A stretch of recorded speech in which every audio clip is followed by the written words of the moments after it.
नमस्कार दोस्तों, 7th class NCERT का ये 8वां चैप्टर जिसमें हम ट्रॉपिकल, सब ट्रॉपिकल और इक्वेटोरियल रीजन के बारे में हम लोग जाने थे। थोड़ा सा एक बार और ओवरव्यू इसका कर लेते हैं। ये आपका अर्थ हुआ, ये आपका 0 डिग्री इक्वेटर हुआ और ऊपर हमने बताया क्या, ये ट्रॉपिक ऑफ कैंसर और नीचे क्या है, ट्रॉपिक ऑफ कैप्रिकॉर्न। नीचे कहने का अर्थ है साउथ। तो ये आपका हो गया कर्क रेखा और ये हो गया मकर रेखा। ठीक है, तो इसको हमने क्या कहा, ट्रॉपिकल रीजन कहा। और उसके ऊपर जो है ये सब ट्रॉपिकल रीजन आपको बताए थे। ठीक है, जो 10 डिग्री से लेकर के क्या है 30 डिग्री तक है। ये यहाँ 10 डिग्री से 30 डिग्री तक क्या है आपका ये वाला, यानी कि सब ट्रॉपिकल रीजन आपका फैला हुआ है। उसके बाद ये देखिए हमने क्या बताया था कि ये अर्थ है, अर्थ के बीचों बीच जो लाइन गई हुई है उसको क्या कहते हैं, इक्वेटर कहते हैं। ठीक है, ये आपका 0 डिग्री इक्वेटर हो गया और जस्ट उसके ऊपर जो गया हुआ है उसको ट्रॉपिक ऑफ कैंसर कहते हैं, यानी कि कर्क रेखा कहते हैं। और उसके नीचे जब जाते हैं तो 23.5 डिग्री उसको ट्रॉपिक ऑफ कैप्रिकॉर्न यानी कि मकर रेखा कहते हैं। तो ये ऊपर वाला क्या हुआ आपका कर्क रेखा और नीचे वाला क्या हुआ मकर रेखा।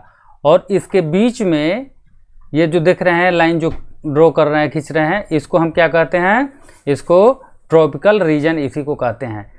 ठीक है, और इसके ऊपर यानी कि यहाँ से 10 डिग्री से जब जाइएगा यहाँ तक, तो इसके ऊपर समझने के लिए इसके ऊपर समझिए कि ये क्या है आपका सब ट्रॉपिकल आपका रीजन है। ये हो गया आपका सब ट्रॉपिकल और ये आपका ट्रॉपिकल हो गया। तो अब आशा करते हैं समझे होइएगा।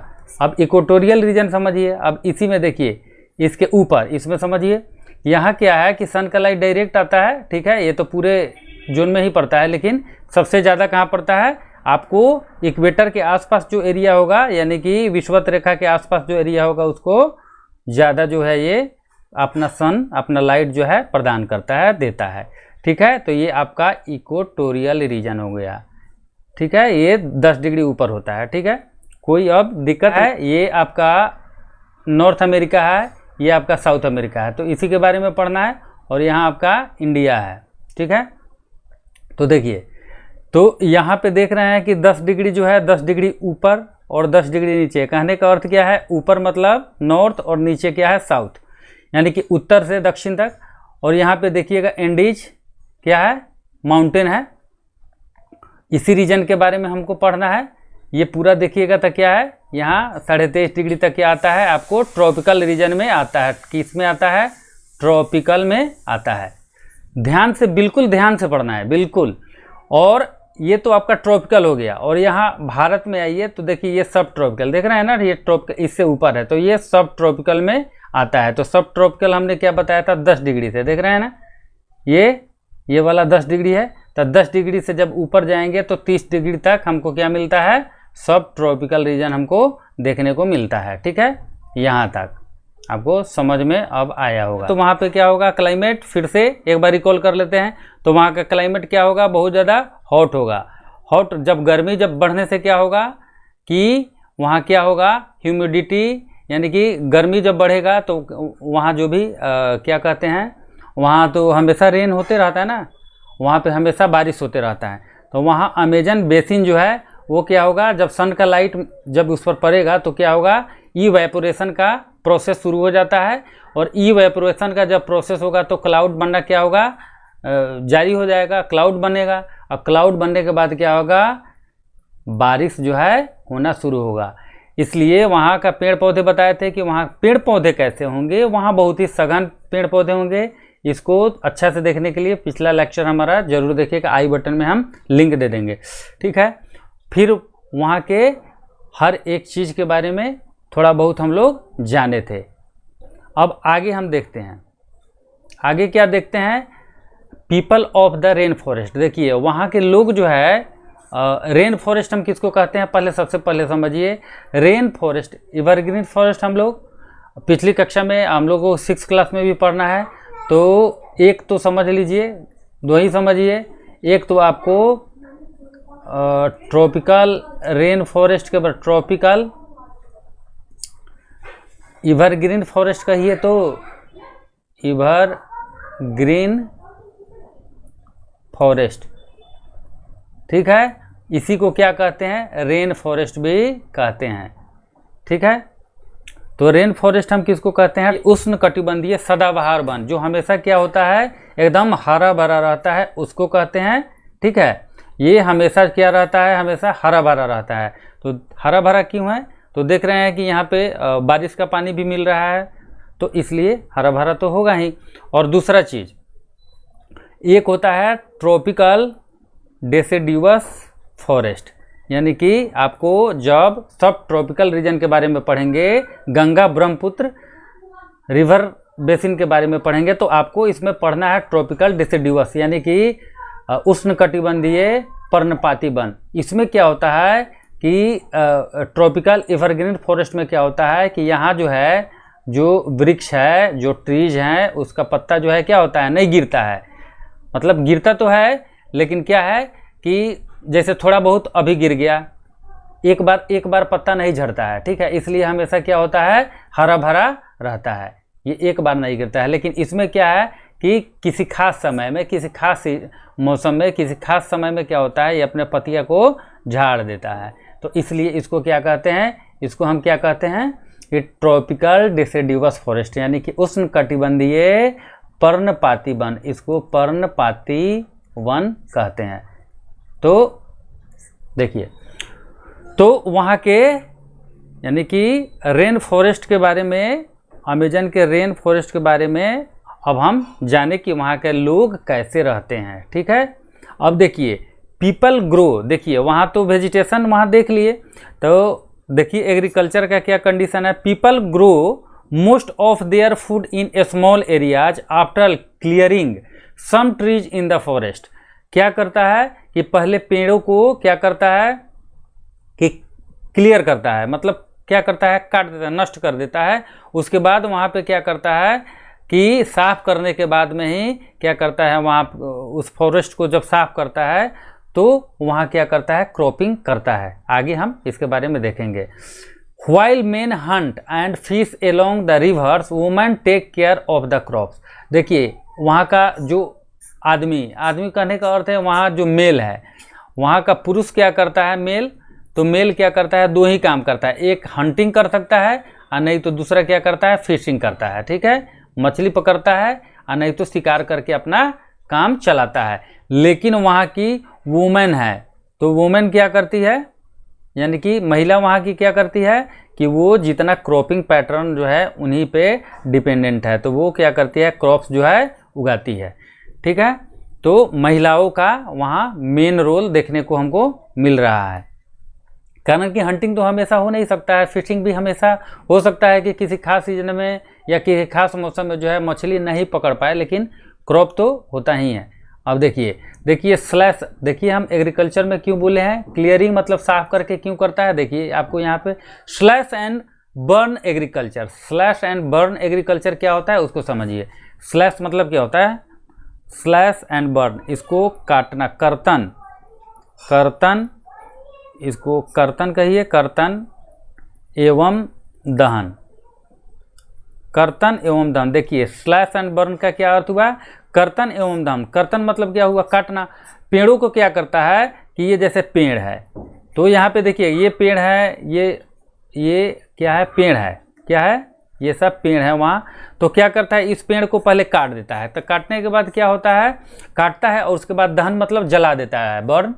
तो इसको क्या करेगा, जैसे काटने के बाद में जला दिया, तो जला देता है और इसको जला देता है, तो इसका जितना भी पोषक तत्व है, इसके साथ तो छोटा छोटा झाड़ी उड़ी सब है ना, तो वो क्या होता है कि वो क्या करता है कि यहाँ जितना भी पोषक तत्व है, जितना भी इसका न्यूट्रिएंट्स है, इस क्या होता है, इस जमीन में या इस सॉइल में क्या होता है, मिल जाता है, जिससे क्या होता है, क्रॉपिंग बहुत ही अच्छा होता है। लेकिन यहाँ काटा, फिर जो है दूसरे जगह भी जाके काटता है, तो ये एक जगह नहीं, एक जगह जैसे काटा और जैसे फसल उगाना शुरू किया, तो ये तो हमेशा के लिए पोषक तत्व तो इसमें उपलब्ध नहीं ना रह पाएगा। धीरे धीरे क्या होता है, पोषक तत्व तो जब यहाँ का समाप्त हो जाएगा, यानी कि फर्टिलिटी इसका खत्म हो जाएगा, इस जमीन का, जमीन कह रहे हैं इसलिए कि इस सॉइल, तो इसका फर्टिलिटी जैसे ख़त्म होगा, यानी कि ये उपजाऊ नहीं रहेगा, तो फिर क्या करता है, ये लोग शिफ्ट कर जाता है एक जगह से दूसरे जगह।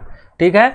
The staple food is manioc also known as cassava that grows under the ground like the potato. देखिए स्टेपल फूड, वहाँ का मेन मुख्य भोजन क्या है भाई, मुख्य भोजन है मैनियोक। मुख्य भोजन क्या है, मैनियोक है। मैनियोक मुख्य वहाँ का भोजन है, जिसे हम क्या कहते हैं, मैनियोक कहिए या इसको कसावा कहिए। ये डायरेक्ट पूछ लेता है, ये सवाल सब पूछ लेता है, इसको ध्यान दीजिएगा। तो मैनियोक है वहाँ का स्टेपल फूड, वहाँ का मुख्य भोजन, और जिसको हम कसावा भी कहते हैं।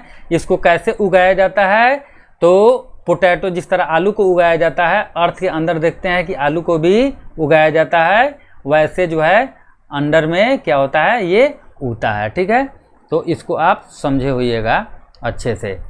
फिर आगे देखते हैं। देखिए large apartment like house called maloca with the steeply slanting roof. Slanting roof हम पिछली कक्षा में भी पढ़ चुके हैं इसके बारे में। देखिए वहाँ जो लार्ज, देखिए ऐसे तो रहने के लिए वहाँ जो है मधुमक्खी के छत्ता की तरह जो है घर बना के जो है, जो गरीब वरीब लोग हैं वो सब रहता है। लेकिन जब बड़ा जो मकान है, जो अपार्टमेंट है, उसको हम क्या कहते हैं, बड़ा अपार्टमेंट को मलोका कहते हैं। तो मलोका बना हुआ कैसे रहता है, जैसे देखिए ये आपका मान लेते हैं, समझाने के लिए कह रहे हैं कि ये अपार्टमेंट है, तो अपार्टमेंट ऐसे स्लैंटिंग रूफ, यानी कि यहाँ पे बारिश हुआ और पानी क्या हुआ, ये नीचे की तरफ गिर जाता है। तो आप इसको समझे हुइएगा, इसको क्या कहते हैं, इसको मलोका कहते हैं। वहाँ के अपार्टमेंट को मलोका कहते हैं।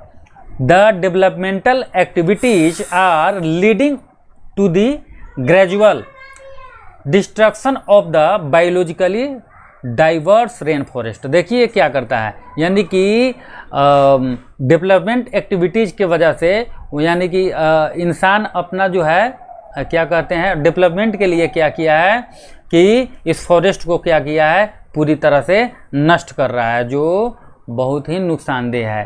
कारण कि हमको पेड़ पौधे से तो ऑक्सीजन मिलता है, बहुत सारा चीज़ जो है अभी यहाँ पे बताना संभव नहीं है। तो आप इसके बारे में देखिए, ये आपका मैनियोक है, समझे ना। इसको ग्राउंड में उगाया जाता है, किस तरह, तो पोटैटो की तरह उगाया जाता है। ये आपका स्लैश एंड बर्न एग्रीकल्चर है। स्लैश एंड बर्न हम लोग पढ़े हैं, slash and burn agriculture. Burn यानी कि कर्तन एवं दहन, कर्तन एवं दहन, कृषि जो पढ़े हैं दहन। तो ये क्या है कि यही जो आग लगा दिया गया, देखिए, और पहले तो काटा गया और जो बचा उसको क्या करते हैं कि आग लगा देते हैं, और आग लगाने के बाद में ये क्या करते हैं, कृषि करते हैं। आग लगाना नहीं, दहन करता है, उस कृषि करता है। देखिए ये है साउथ अमेरिका, ये ऊपर वाला आपका नॉर्थ अमेरिका हो गया। यहाँ पे देखिएगा कि तब पनामा आपको जल संधि मिलेगा, उसके बारे में नहीं हमको जानना है। अब देखिए ये आपका क्या है, ये आपका एंडीज माउंटेन है, ठीक है। यहीं से क्या है, यहीं से जो है ये आपका अमेजन रिवर जो है बहती है, ठीक है। यहाँ से ये अमेजन रिवर जो है बह रही है, तो वेस्ट से बह रही है और ईस्ट में जाके गिर रही है। ईस्ट में क्या है, अटलांटिक ओशियन है, और वेस्ट में क्या है, एंडीज माउंटेन है। इसको थोड़ा सा ध्यान दीजिएगा। तो फिर आगे देखिए, life in the Ganga and Brahmaputra basin. अब गंगा ब्रह्मपुत्रा बेसिन के बारे में जानिए कि गंगा ब्रह्मपुत्रा का क्या रोल है, उसको बारे में देखिए। सबसे पहले हम देखते हैं क्या, यहाँ पे हिमालय वाला पार्ट है, ये तो आप देखे होइएगा। ये आपका जैसे ये आपका गंगा, और यहाँ देख रहे हैं यहाँ से जाके ब्रह्मपुत्रा। ये गंगा और ब्रह्मपुत्रा बेसिन जो है उसके बारे में पढ़ना है। बेसिन के बारे में हम बताए भी हैं कि ये मेन रिवर हो गया, और जो साइड में जो रिवर जो है ये मेन रिवर को क्या करती है कि उसके साथ में बहना शुरू करती है, और ये अपना पानी कहाँ छोड़ती है, अपना मेन रिवर में छोड़ती है, ठीक है। यहाँ पे डेल्टा शब्द का उपयोग होगा, वो डेल्टा के बारे में भी जानिए कि नदी क्या करती है। जैसे यहाँ पे सुंदरबन डेल्टा है, ठीक है। तो देखिएगा क्या, यहाँ नदी जो क्या करती है कि अपने साथ जो है पानी लाई, और उसके साथ साथ क्या है, पानी के साथ सेडिमेंट भी, मतलब अवसाद भी अपने साथ में ढो करके लाती है, ठीक है। और यहीं मुंह पे, यानी कि इसको मुहाना बोलते हैं, डेल्टा को हिंदी में मुहाना बोलते हैं, और यहाँ पे सेडिमेंट जो है जमा कर देती है। तो देखिएगा आकार इसका त्रिभुजाकार आकार इसका बन जाता है, ठीक है। यहाँ पे सुंदरबन डेल्टा है, इसको एक बार और अच्छा से देख लीजिए। देखिए यहाँ पे तो जैसे क्या हुआ कि नदी जो है देख रहे हैं कि बहते हुए क्या हुआ कि अपने साथ जो भी है माने मटेरियल जिसको सेडिमेंट कहते हैं, सेडिमेंट मतलब अवसाद, उस साथ में लेके चलती है, जैसे मिट्टी कंकड़ ये सब, और वहाँ पे ला करके क्या करती है कि जब यहाँ मान लेते हैं कि यहाँ ओशियन में उसको मिलना है, ठीक है, बड़े जलराशि में मिलना है इन नदियों को, तो क्या करती है वहाँ पे जा कर के अपना सेडिमेंट यहाँ पे मुंह पे जमा कर देती है, ठीक है। तो कभी इधर से भाग जाती है तो इधर से भागती है, तो इधर से भागती है, जिसको डेल्टा कहते हैं। यहाँ क्या है, सुंदरबन डेल्टा है। चलिए आगे हमको पढ़ना भी है इसके बारे में। अब देखिए life in the Ganga and Brahmaputra basin, तो the distributaries of river Ganga and Brahmaputra together from the Ganga Brahmaputra basin in the Indian subcontinent. अब सबसे पहले से देखिए ट्रिब्यूटरी समझ गए। ट्रिब्यूटरी क्या होता है, ये मेन नदी है, ठीक है, ट्रिब्यूटरी जिसको सहायक नदी कहते हैं। और छोटा छोटा नदियाँ क्या करती है, छोटा छोटा जलराशि, छोटा छोटा क्या होता है कि इसमें जाकर के ज्वाइन करता है, ये मेन रिवर में, ठीक है। ये मुख्य नदी हुआ और साइड से जो है दूसरी नदी आकर के ज्वाइन कर ली, तो यानी कि ये क्या हो गई, सहायक नदी। ये सहायता कर रही है ना, ये अपना पानी ले जा करके इसमें इसका पानी का मात्रा बढ़ा दे रहा है। इधर से पानी ईभी लेके आ रही है, ईभी, और धीरे धीरे क्या होता है कि इसका पानी का मात्रा बढ़ा दे रही है, यानी कि इसको बहने में और जो है इसको सहायता मिल रहा है। इसलिए इसको क्या कहते हैं, ट्रिब्यूटरीज कहते हैं, यानी कि सहायक नदी कहते हैं। ये आपका ट्रिब्यूटरीज हो गया, जिसको हिंदी में क्या कहते हैं, सहायक नदी। और डिस्ट्रीब्यूटरी मतलब क्या हो गया, वितरिका। डिस्ट्रीब्यूटरी का अर्थ क्या हो गया, जैसे मेन रिवर जा रही है और जा करके इधर निकल गई, इधर निकल गई, इधर निकल गई, फिर इधर, तो ये बहुत ही आसान है। तो इसको क्या कहते हैं, डिस्ट्रीब्यूट हो रहा है ना, तो ये मेन रिवर जो है डिस्ट्रीब्यूट हो रहा है, तो इसको क्या कहते हैं, डिस्ट्रीब्यूटरीज, यानी कि वितरिका। डिस्ट्रीब्यूटरी मतलब वितरिका। खैर डिस्ट्रीब्यूटरी के बारे में नहीं जानना है यहाँ पे, लेकिन फिर भी जान लीजिए। देखिए the tributaries of Ganga river the tributaries of river Ganga and Brahmaputra together from the Ganga Brahmaputra basin in the Indian सब कॉन्टिनेंट। और तो इंडियन सब कॉन्टिनेंट में देख रहे हैं ना कि गंगा और ब्रह्मपुत्रा की सहायक नदी क्या है कि इंडियन सब कॉन्टिनेंट को, माने भारतीय उपमहाद्वीप को क्या करती है, ड्रेन करती है। सब ट्रॉपिकल रीजन, देखिए ये तो क्या है, ये बेसिन क्या है, सब ट्रॉपिकल रीजन में है ही।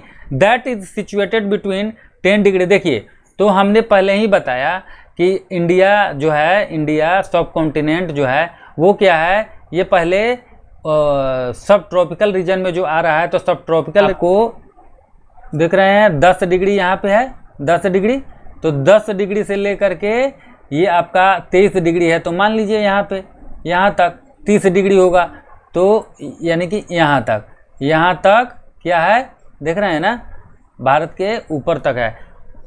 मेन आपको भारत के बारे में ही पढ़ना है, तो यहाँ तक क्या है, आपको सब ट्रॉपिकल रीजन है, ठीक है। तो भारत भी क्या है, यहाँ पे ये इंडिया है, ये सब ट्रॉपिकल रीजन में ही आता है। तो इसकी नॉर्थ 10 डिग्री नॉर्थ से, यानी कि 10 डिग्री नॉर्थ से 30 डिग्री नॉर्थ तक। नॉर्थ मतलब क्या, ये आपका मतलब अर्थ का 2 पार्ट करते हैं, तो ऊपर वाले को नॉर्थ, ये इक्वेटर के ऊपर है नॉर्थ, इसलिए इसको नॉर्थ ही बोलेंगे, ठीक है। तो भारत मान लेते हैं यहाँ पे सिचुएटेड है, तो नॉर्थ में ही है ना, तो ये इसलिए 10 डिग्री से, यहाँ 10 डिग्री से लेकर के मान लेते हैं कि 30 डिग्री ये नॉर्थ होगा। तो अब शायद समझे होइएगा कि नॉर्थ क्यों लिखा हुआ है। Latitude, the distributaries of river Ganga like the Ghaghra. देखिए ये क्या है, गंगा की सहायक नदियाँ है, सोन, ठीक है, Chambal, Gandak, Kosi and the tributaries of Brahmaputra drain it. ये क्या करता है, भारतीय यानी कि इंडियन सब कॉन्टिनेंट को क्या करता है, इंडियन सब कॉन्टिनेंट यानी कि भारतीय उपमहाद्वीप को ये क्या करता है, गंगा और ब्रह्मपुत्रा की सहायक नदियाँ ड्रेन करती है, यानी कि एक तरह से कहिए मतलब पानी अपना जो है उसी में छोड़ती है या प्रवाहित करती है, या उसी को क्या कहते हैं, ड्रेनेज मतलब निकासी करती है, ठीक है। तो इसको समझिएगा। The plain of the Ganga and Brahmaputra, the mountain and the foot hills, आगे देखेंगे। The plain of the Ganga and Brahmaputra, देखिए गंगा और ब्रह्मपुत्रा का जो मैदान है, the mountain the foot hills किसको कहते हैं, जैसे ये पहाड़ हुआ, ठीक है। तो ये पहाड़ का नीचा वाला जो जगह होता है इसको फुट हिल्स कहते हैं, ठीक है, गिरिपाद जिसको हिंदी में कहते हैं। आगे हम hills, Himalaya and the Sundarban देख रहे हैं। क्या है? Himalayan and Sundarban delta R the main features of this basin. इस बेसिन का सबसे मेन फीचर क्या है? यानी कि हम सुंदरबन डेल्टा के बारे में बताए भी हैं, फिर से देख लेते हैं उसको। सुंदरबन डेल्टा, तो सुंदरबन डेल्टा है, यहाँ पे बंगाल टाइगर्स बहुत ज़्यादा प्रसिद्ध है, जिसको नरभक्षी बाघ कहते हैं। बंगाल टाइगर है डेल्टा, सुंदरबन डेल्टा में।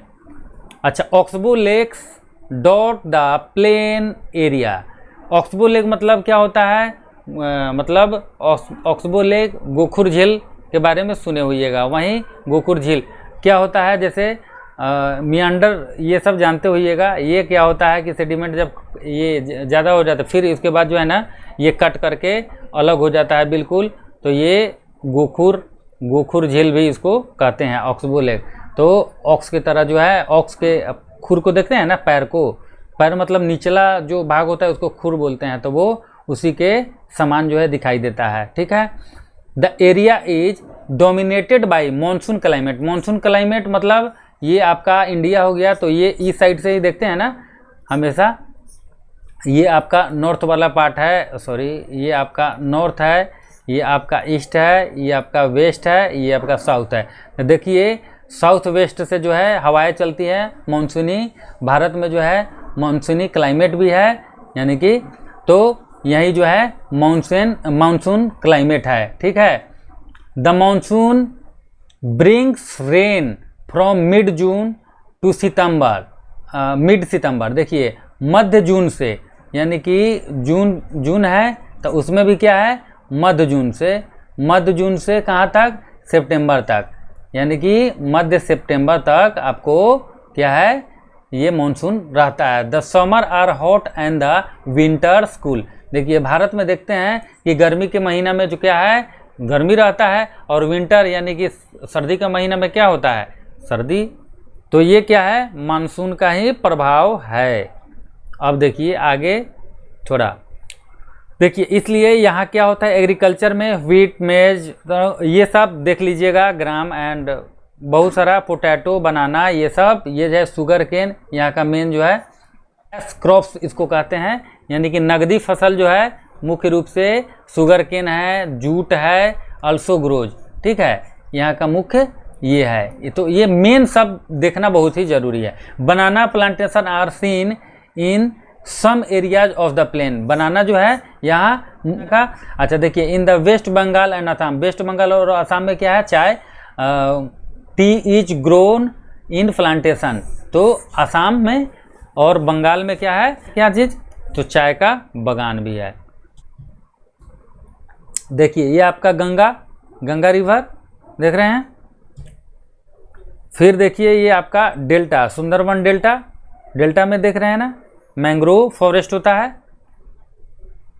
देखिए population density, it means the number of person that live in 1 square kilometre area. देखिए जैसे पॉपुलेशन डेंसिटी यानी कि जनसंख्या का घनत्व कैसे निकाला जाता है, तो वो देखिए, यानी कि 1 स्क्वायर किलोमीटर में, जैसे इसको मान लेते हैं यहाँ पे ये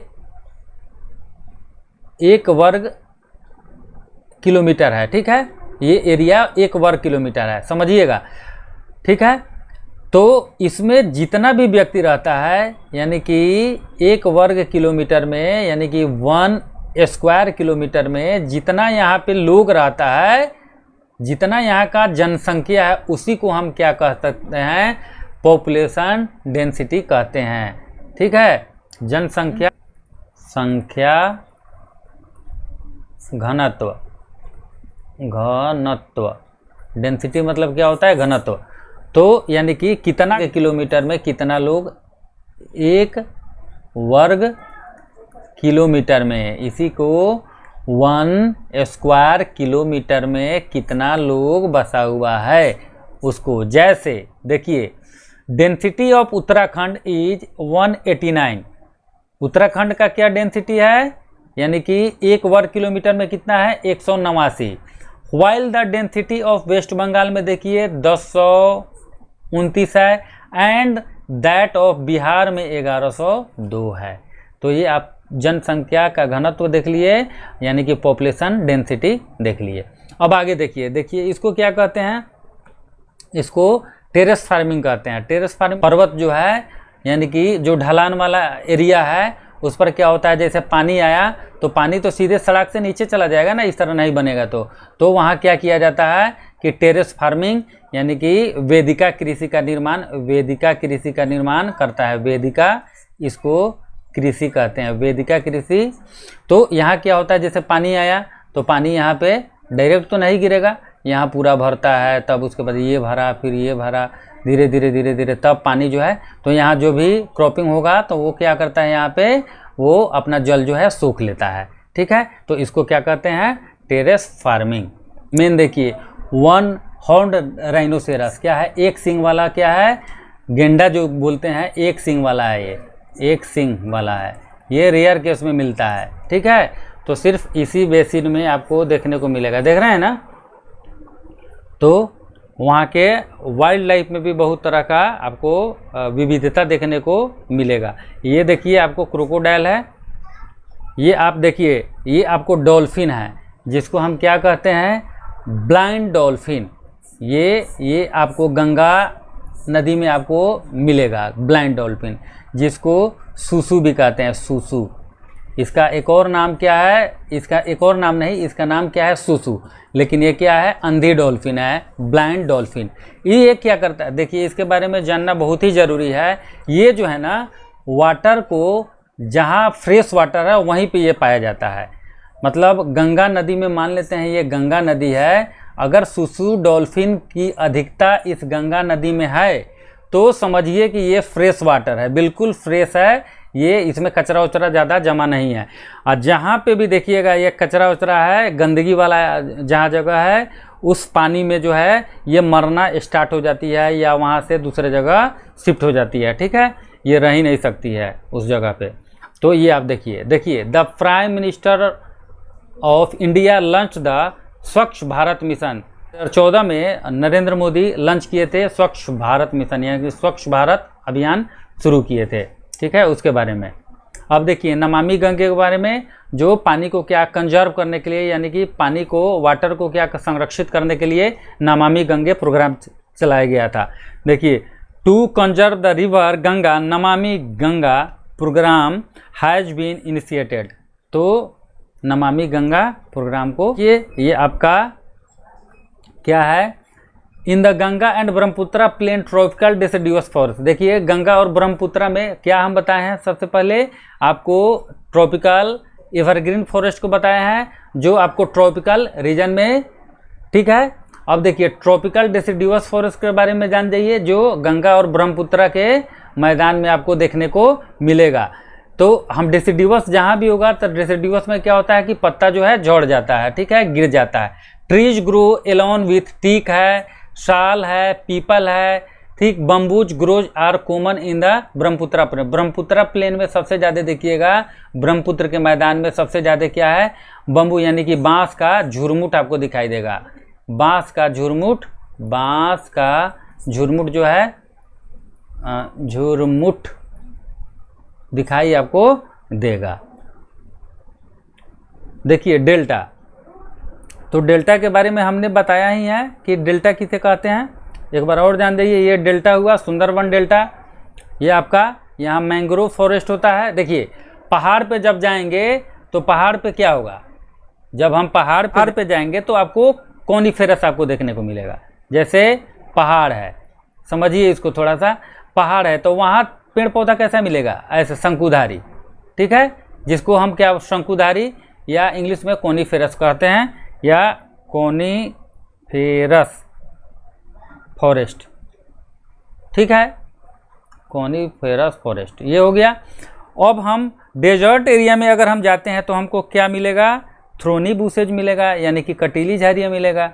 तो आप जैसे आप जाइएगा डेजर्ट वाले एरिया में, डेजर्ट एरिया में जब जाइएगा, यानी कि रेगिस्तान में जाइएगा, हिंदी इंग्लिश दोनों मिक्स है, कोई दिक्कत शायद नहीं होने चाहिए। रेगिस्तान वाले इलाके में जाइएगा तो आपको क्या मिलेगा रेगिस्तान वाले इलाके में? थ्रोनी बुशेज मतलब कटीली झाड़ियाँ आपको देखने को मिलेगा आप जब डेजर्ट वाले एरिया में जाइएगा तब, ठीक है। वहीं हिमालय वाले में देख लिए, ठीक है। तो कहने का अर्थ है प्लेन एरिया में जाइएगा तो देखिए ये आपको देख रहे हैं ना किस तरह डिस्ट्रीब्यूस फॉरेस्ट आपको देखने को मिलेगा। तो ये सब थोड़ा समझाने के लिए थोड़ा बहुत बता दिए हैं। आइए कमेंट बॉक्स में आप कमेंट करिएगा, अगर कोई प्रॉब्लम हो तो इस पर हम विशेष एक और वीडियो आपको बना देंगे। देखिए ये आपका मैंग्रोव है, तो मैंग्रोव कहाँ उगता है? डेल्टा वाले इलाके में मैंग्रोव। डेल्टा तो बताया ही नहीं है वहाँ पे, लेकिन देख लीजिए डेल्टा वाले इलाकों में यही मैंग्रोव वन मिलते हैं। तो सुंदरवन डेल्टा यहाँ पे आपको है सुंदरवन, ठीक है। डेल्टा हमने बताया कि नदियाँ जो है सेडिमेंट अपने साथ लेकर के आती है और क्या करती है, जब किसी बड़े जल राशि से मिलना होता है उसका तो क्या करती है, वो अपना सेडिमेंट जो है अपने मुहाने पे जमा कर देती है, अपने माउथ पे जमा कर देती है, इसलिए वो ऐसे ऐसे जो है ये त्रिभुजाकार जो है आकार बन जाता है जिसको हम डेल्टा कहते हैं। चलिए अब आगे देखते हैं। अब देखिए यही टाइगर है, बंगाल टाइगर। आपको ये बंगाल टाइगर नहीं मान लेते हैं इसको, बंगाल टाइगर जो नरभक्षी बाघ जिसको हम कहते हैं। देखिए टाइगर मानस वाइल्ड लाइफ सेंचुरी यानी कि